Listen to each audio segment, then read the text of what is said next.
Comme beaucoup de personnes, je suis né sans avoir pu connaître certains membres de ma famille. J'ai donc grandi avec cette curiosité de ne jamais avoir pu connaître mon grand-père par exemple, malgré les photos que j'ai pu voir dans ma famille ou les histoires que l'on a pu me raconter. Même si j'ai eu la chance de pouvoir revoir certains de ces souvenirs via une photo ou une vidéo VHS, J'aurais aimé découvrir la personne présente dans l'image sous toutes ses facettes. Désormais, ce vide visuel que je peux ressentir, composant la majeure partie de mes souvenirs, il n'existera quasiment plus.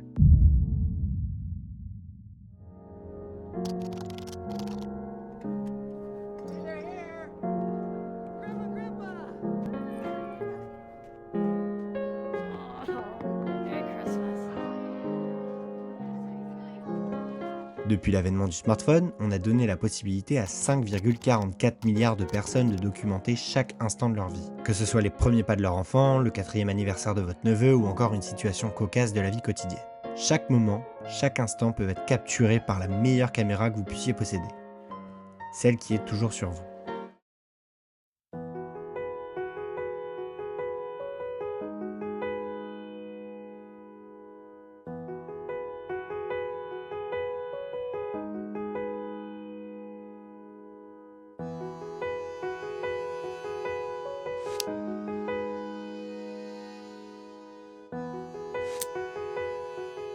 Depuis 2007, il y a une marque qui s'efforce de transformer complètement la façon avec laquelle nous pouvons capturer ces souvenirs, et maintenant, elle nous permet de les revivre avec un niveau d'immersion inédit. On va essayer de comprendre comment Apple a réussi à transformer notre façon de documenter notre vie à travers ces différentes innovations.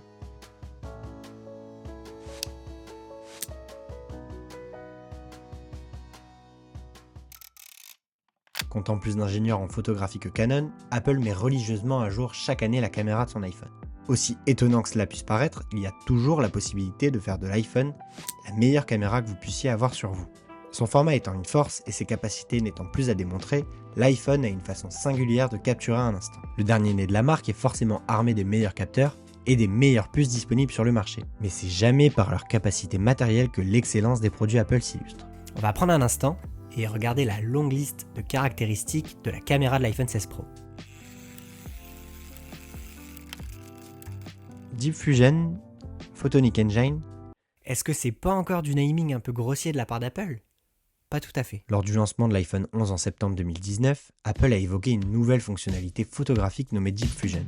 Le principe est simple et consiste à capturer 8 images, 4 avec une longue exposition ascendante et 4 avec une courte exposition descendante. Après la sollicitation du capteur photo, c'est la puce A13 Bionic de l'appareil qui prend le relais. L'appareil utilise son moteur neuronal et l'apprentissage automatique pour fusionner l'ensemble des images. A contrario du principe de l'HDR, cet assemblage pixel par pixel produit une image finale riche en détails et pratiquement sans bruit. En fait, Deep Fusion, c'est déjà un principe de photographie computationnelle assez avancé. Ça permet à des petits capteurs de produire de plus grandes images bien plus définies qu'auparavant. La photographie computationnelle, c'est l'ensemble des techniques de capture et de traitement d'images qui utilisent le calcul numérique plutôt que des processus optiques. On peut d'ailleurs parler de photographie améliorée par intelligence artificielle, vu qu'on peut citer le biais de l'apprentissage automatique. D'ailleurs, Apple va encore plus loin dans ce sens, et ça depuis la sortie de l'iPhone 14 en 2022. Lors du lancement de l'iPhone 14 et 14 Pro, Apple décide de coupler Deep Fusion avec un nouveau processus photographique nommé Photonic Engine. Le Photonic Engine, c'est un processus plus avancé qui repose aussi sur la puissance de l'apprentissage automatique. Avant même de capturer votre cliché,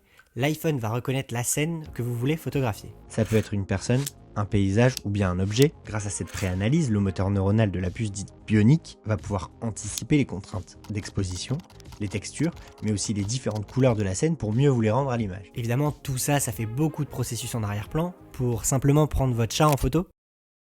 D'ailleurs, si vous vous êtes déjà demandé pourquoi votre iPhone met autant de temps à prendre la photo, il est assez probable que ce soit en raison de Deep Fusion et Photonic Engine qui fassent leur travail. À mon humble avis, je ne crois pas du tout que l'objectif des caméras de l'iPhone soit de produire des images de grande qualité. Non, la vision d'Apple pour la captation d'images, elle est bien plus profonde que ça.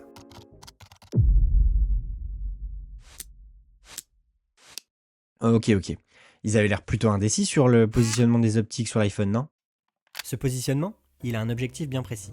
C'est la captation d'images spatiales. Pour Apple, la vidéo spatiale, c'est un média relativement riche, avec une profondeur de champ qui permet de créer une sensation d'immersion à travers la superposition du sujet et de l'arrière-plan. L'iPhone va commencer à enregistrer la vidéo depuis l'objectif principal et l'objectif ultra grand angle. puis adapte le champ de vision de l'objectif ultra grand angle pour qu'il corresponde à celui de l'objectif principal, et enregistre le résultat dans un unique fichier vidéo. Ce qu'il se passe, c'est qu'on va s'appuyer sur l'objectif principal, qui est d'ailleurs équipé du capteur le plus performant pour capturer son sujet. Ensuite, on va s'appuyer sur l'objectif ultra grand angle pour comprendre ce qu'il se passe dans la scène afin de dissocier le sujet du reste du décor. Ces informations de dissociation vont être transcrites dans une depth map que l'on peut traduire par carte de disparité dans laquelle la zone proche va apparaître en blanc, alors que les éléments lointains apparaîtront de plus en plus grisés en fonction de leur distance. Depuis la WWDC 2024, Apple a développé une solution permettant de générer une depth map depuis une photo de votre photothèque iCloud afin d'en faire une photo spatiale.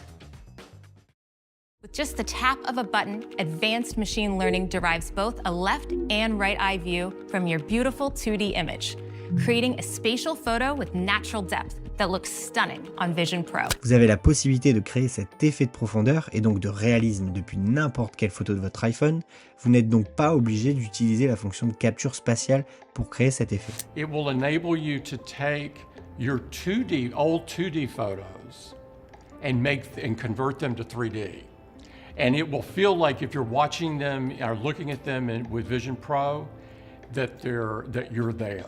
You are reliving that moment with your family or friends or your special vacation. Pour pousser encore plus loin cette technologie, Apple a mis au point une solution nommée Depth Pro. Bien plus avancée et avec une interprétation précise notable, une proposition open source disponible depuis octobre 2024 qui pourrait avoir des avancées majeures dans des domaines comme la conduite autonome ou encore dans la réalité mixte.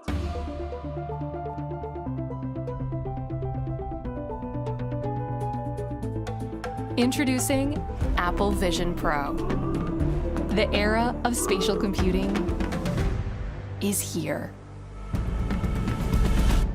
On revient en juin 2023 et on voit apparaître une nouvelle ère de produits chez Apple censée calibrer la vision à moyen et long terme de la marque. Le Vision Pro constitue et représente ce qu'il se fait de mieux techniquement pour Apple. Avec un casque de réalité mixte bardé de capteurs, il n'y a aucun doute qu'ils ont voulu donner vie à la meilleure expérience d'immersion grand public, en faisant les compromis nécessaires pour répondre au mieux aux besoins de consommation de contenu et de productivité. En début de vidéo, je vous expliquais que la façon avec laquelle on documentait nos vies avait complètement changé depuis l'avènement du smartphone. Des personnes nées après le smartphone auront très potentiellement la possibilité de voir des moments de leur vie en photo ou en vidéo, et pas seulement des événements en particulier mais des moments spontanés d'une vie habituelle. Ce genre de moments auxquels on n'aurait pas pensé à dégainer un caméscope par exemple. Lorsque le casque d'Apple ne sera plus simplement une vision mais une réalité, ces souvenirs seront augmentés, bien plus réalistes et bien plus touchants. J'ai notamment eu l'occasion de découvrir la démo des vidéos spatiales du Vision Pro en Apple Store. Et je vous avoue avoir été assez touché par l'enfant qui soufflait ses bougies en plein repas de famille, alors que je le connaissais pas.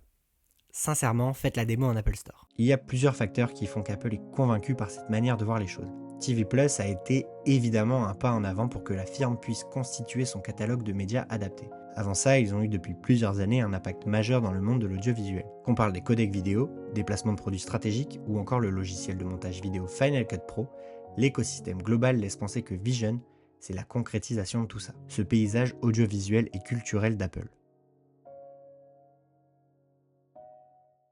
Ce que j'essaie de vous dire depuis le début de cette vidéo, c'est que le Vision Pro pour Apple, c'est pas une démo technique d'une projection éventuelle future. Le Vision Pro, c'est la concrétisation de l'ensemble des activités d'une entreprise valorisée à plus de 3000 milliards de dollars, impliquée dans des domaines technologiques liés à la production, la création, la finance, la culture et même la santé.